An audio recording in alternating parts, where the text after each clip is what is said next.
All right, so today we're taking a deep dive into something pretty huge. I Yeah. think it's safe to say a company that's become a real part of our lives, Hmm. for better or worse, Definitely. Amazon. And we're going right back to the beginning, Okay. the early days, the origins, Mm-hmm.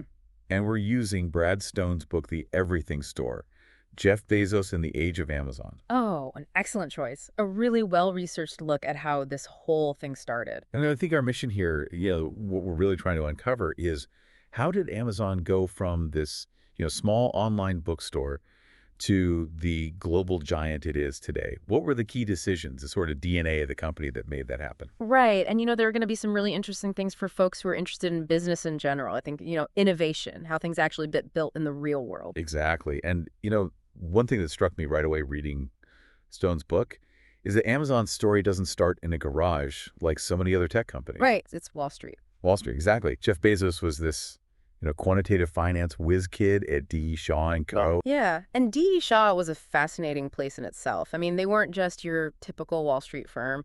They specifically sought out people with backgrounds in science and math. Oh, really? Yeah, emphasizing technological innovation in finance. Bezos was exposed to some really cutting-edge thinking there.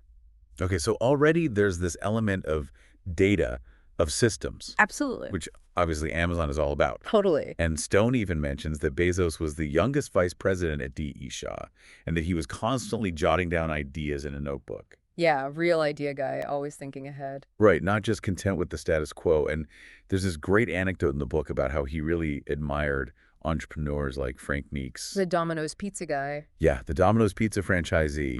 And he even quoted Alan Kay, who said, "The point is worth 80 IQ points," Interesting. which I think speaks to his, kind of openness to different perspectives and valuing unconventional ideas. I think you're right, and I think the Domino's example is particularly interesting. Why Domino's, do you think? Well, maybe it was the scalability. Yeah.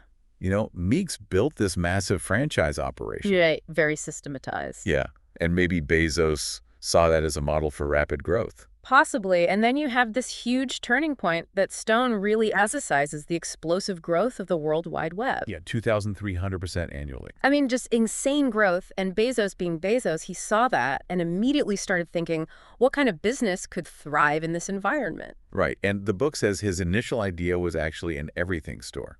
But then they decided to start with books. Why do you think that was? Okay, so there are a few reasons I think Stone lays out pretty clearly.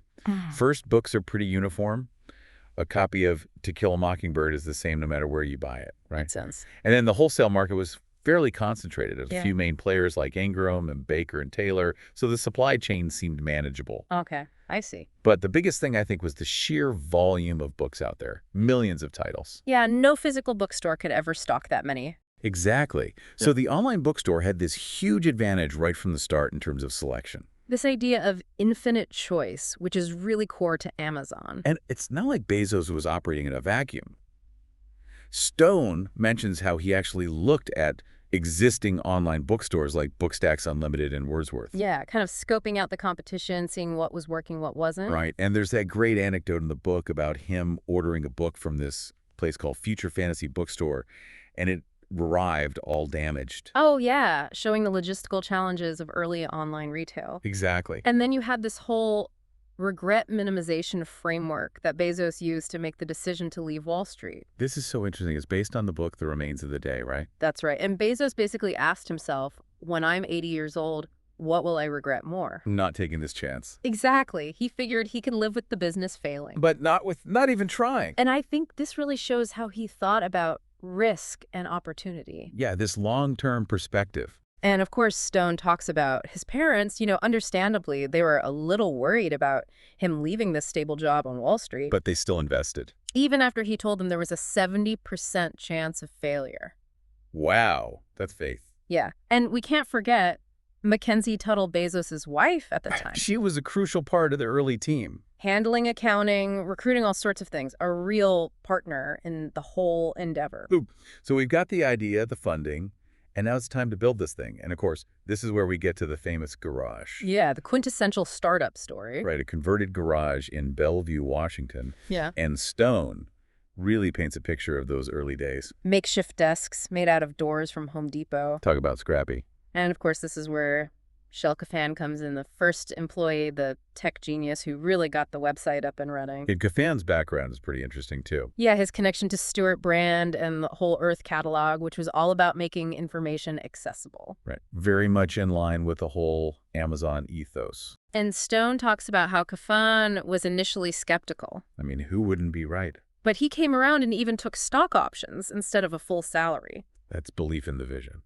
And there was Paul Davis, another early programmer who joined the team, and Stone mentions how Davis's colleagues were actually worried about him leaving his job.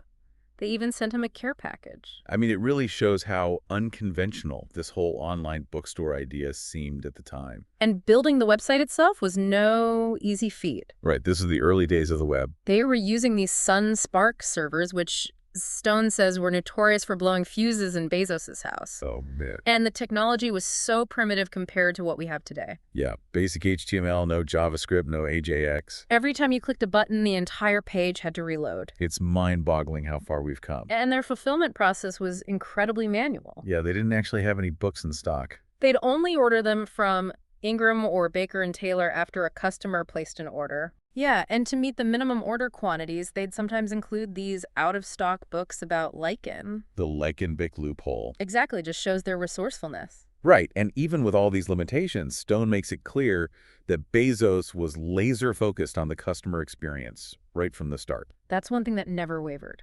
And they were one of the first websites to introduce customer reviews. Which were initially completely unedited. Yeah, and Stone says some publishers were pretty freaked out about that. They weren't used to that kind of transparency.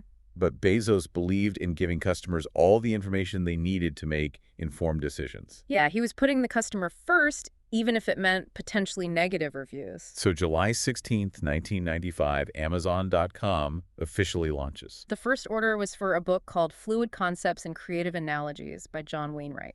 Okay, random. But Stone says what was really interesting was that they started seeing this long tail phenomenon right away. What does that mean? People were ordering all sorts of niche books titles you'd never find in a regular bookstore. Wow, so the infinite selection idea was actually working. Exactly, and they were operating out of the basement of Bezos's house, which they called the Sound Jungle. And there's a funny story about how they didn't have any packing tables. Yeah, until Nicholas Lovejoy, one of the employees, just said, hey, why don't we use packing tables? It seems so obvious. But they were just so focused on getting the orders out, they hadn't even thought about it. And then they get mentioned on Yahoo's cool sites. And suddenly orders are coming in from all over the world. All 50 states, 45 countries in the first month. Yeah, they were completely overwhelmed. Chaos. Stone talks about how they had no real return procedures. They were constantly struggling with cash flow. And Bezos was so overworked he was drinking week-old lattes. I mean, talk about dedication. So even in those early days, amidst all the chaos, you can see those core principles that would define Amazon. Bezos' visionary thinking, the focus on the customer, the long-term perspective, the frugality, it was all there. And it's fascinating to see how those principles forged in a garage with makeshift desks and lichen-book loopholes laid the foundation for this global empire. So what can we take away from all this? Well, I think it's about recognizing the power of small decisions, the willingness to embrace uncertainty, and the importance of staying focused on the customer, even when things are chaotic. Absolutely. And I think it's also a reminder that even the most successful companies often start with very humble beginnings. So what's your lichen book strategy? What's your door desk mentality? How can you apply these principles in your own life to achieve something truly remarkable? That's the question for all of us. Thanks for diving deep. Until next time.